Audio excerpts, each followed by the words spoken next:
Hello, you wonderful people. So for today's video, as you can obviously tell by the title, I'm going to be discussing the whole Sony and Disney / Marvel situation when it comes to Spider-Man. Currently where things stand, if you are unaware, currently the latest news is that Sony has pulled away from the deal. There was some negotiations, some numbers thrown out there, but it seems like Sony was gonna, no, we're moving away, we're removing Spider-Man, at least your rights to use Spider-Man in the MCU. If you're unfamiliar, like going further back, like, oh, why does Sony even have reason to do, or even able to do that? A long time ago, Marvel sold off a lot of its properties. Like, an example is a conversation that's come up before, where it's like, the Incredible Hulk, I've also talked about this more recently, my knowledge, learning that, like, Namor, also all that kind of belongs to Universal. They have rights to that, whereas like Sony has rights to Spider-Man and everything Spider-Man related, hence why Sony's kind of been doing a lot of Spider-Man stuff, whether it be Venom, Into the Spider-Verse, and pretty much all 5 Spider-Man movies, all 3 Sam Raimi Spider-Man movies with Tobey Maguire, as well as the Amazing Spider-Man movies with Andrew Garfield. So there's that whole situation. So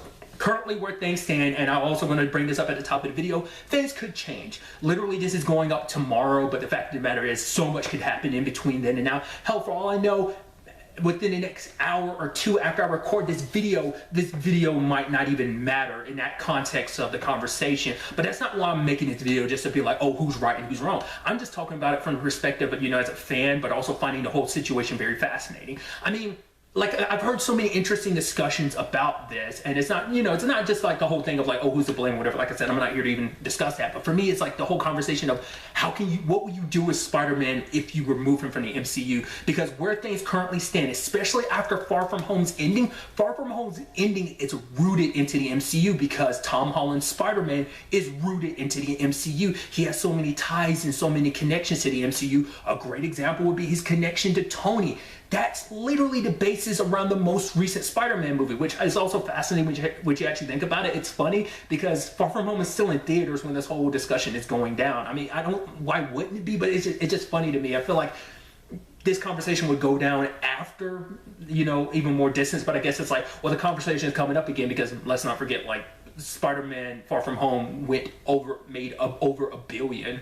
So reports and stuff are saying that this is basically Sony's most successful movie ever. So that's a whole thing in itself, but still, like, the thing, like I said, how are you going to remove Spider-Man from the MCU? Because if you did, you know, do Spider-Man stuff, Sony getting all the rights back and everything, like not sharing anything with Marvel, because Marvel was getting like a small percentage, and obviously they were asking for more this time, and that's where, like I said, the negotiations potentially broke down. Like I said, it's a whole developing thing. It's kind of interesting. This is some very behind the scenes stuff that you would expect to stay behind the scenes, but it's like in the forefront for everyone to see. I mean, granted, I'm sure there's so many details that are still staying behind doors that we're not getting, but nevertheless, I digress. So, but the thing is, like, you would have to reboot Spider-Man because of his connections to the MCU. Like, you couldn't bring any of that over. You wouldn't have the rights to, which, I mean, I guess it's like, you would have to do a lot of finagling to take Tom Holland's Spider-Man and do your own thing with it. Like, because Tom Holland is contract for 1 more Spider-Man movie, so it's like, what that will end up being. Like, I'm under the impression, like, a good chunk of people, at the very least, being hopeful that this whole thing will work out. Do I know that it will? I don't know. I hope that it does, because it's like, obviously, you know, this is a, you know, subject I'm very passionate about, because Spider-Man is my favorite superhero, but I've also loved what they've done within the MCU, because they were able to do something that no other Spider-Man could. They literally put him with other heroes, like, obviously used the 5 prior, you know, Spider-Man movies, once again, like the Tobey Maguire ones, the Andrew Garfield ones. Those were solo Spider-Man movies, which aren't bad, you know, in the context of them being, you know, solo Spider-Man movies. I've liked all the Spider-Man movies. I know that's not a common thing amongst a lot of people, especially when it comes to Spider-Man 3 or the Amazing Spider-Man 2. A lot of people have their opinions on that whole situation, which everyone's entitled to.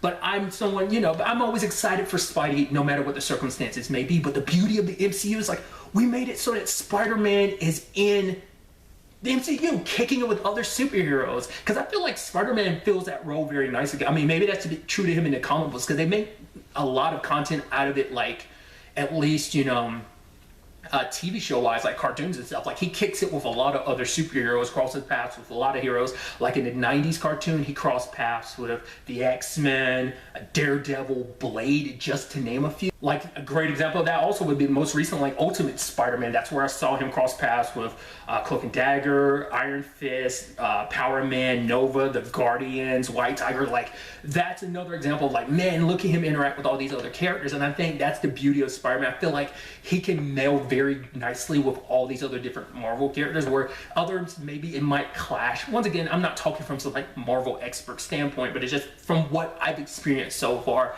He's just one of those characters. So for you to kind of have him in this big world where he can, you know, so much rich history has already been established at this point, 11 years of a cinematic universe, that you can kind of kick it around and use. I mean, that played such a good portion of his story, like I said, in Far From Home. Like the MCU itself, not just Tony, but Tony and the MCU kind of go hand in hand. But there's so many connections that would disappear if you pulled it away. You'd have to finagle a lot. Maybe you can make some argument about it being like an alternate reality. Like an example someone has said was, even though it turns out, spoilers for Far From Home, it ended up being a lie about the whole multiverse thing from Mysterio, but at the very least, you might finagle it to be like, oh, it seems like, obviously with Phase 4, the way things are kind of set up and, you know, slated, that obviously we're going to tap into that more with Doctor Strange, but you could make that argument, but still, like, I don't, you'd have to undo so much, like I said, or you just have to reboot it. I mean, you already have other stuff. I mean, I guess what's Into the Spider-Verse, maybe they can bring that together, maybe not. I don't know.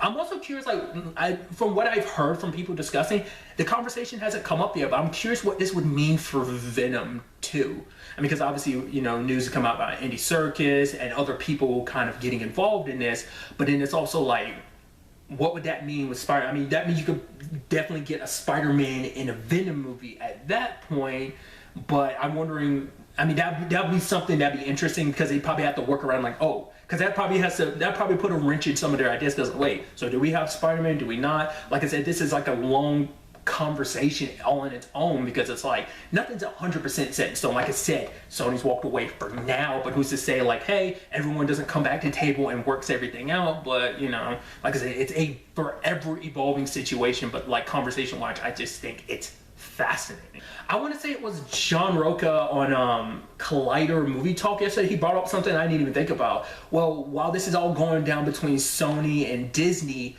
what is Universal thinking? That he was saying that Universal might be watching the situation, because they are kind of in a similar thing because of Hulk and the whole Namor situation. It's like maybe they might take a page out of Sony's book, maybe not. I don't know. Because obviously, like, there hasn't been the best of luck with Hulk movies, much like, it's like I said, in some people's opinions, they haven't had the best of luck until with Spider-Man movies. Obviously, people cherish 1 and 2, not as much 3. People were lukewarm on the first Amazing Spider-Man. A lot of people hated Amazing Spider-Man 2. I don't agree with that. Like I said, everyone's got their opinions about it, but like, I feel like Tom Holland's Spider-Man is the first Spider-Man that people universally love. Obviously, there's exceptions. Just not everyone's going to like everything, so that's fine.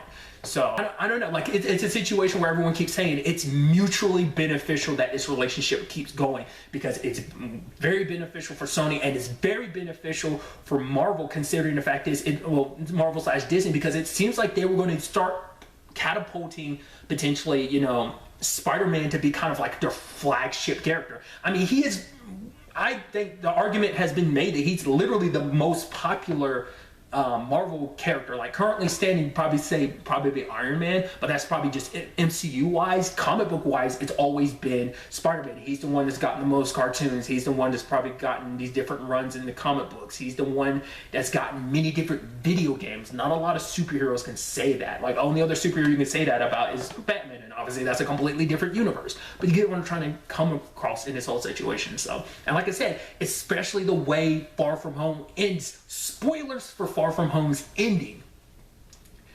How do you handle that? Because that news, like, Spider-Man's identity is out there. How do you handle that going forward when you're not in the MCU anymore? Because that reveal is in the MCU. Like I said, you'd have to get rid of you'd have to shy away from so many details. It's like I was saying earlier. So it's a very interesting yet complicated situation, and I'm so curious to see where things stand. Like I said, I am hopeful that things will work out, that they'll come to a reasonable negotiation, and we're able to kind of continue this for as long as possible. In the comments down below, I'd love to know your thoughts and how you're feeling about this subject. I know a lot of people have a lot of opinions about this, and I'm very interested to hear what other people have to say, especially if you're a lot more well-formed on the subject. Like, I've never claimed to be. This is just me picking up from what I've heard, a little bit from what I've read. So that's where this conversation comes from on my part, but maybe there's someone out there in the world first to kind of fill in some of the details that obviously I missed out on. Like, I highly recommend, like, if you're coming across this video, do your own research too, because I'm not the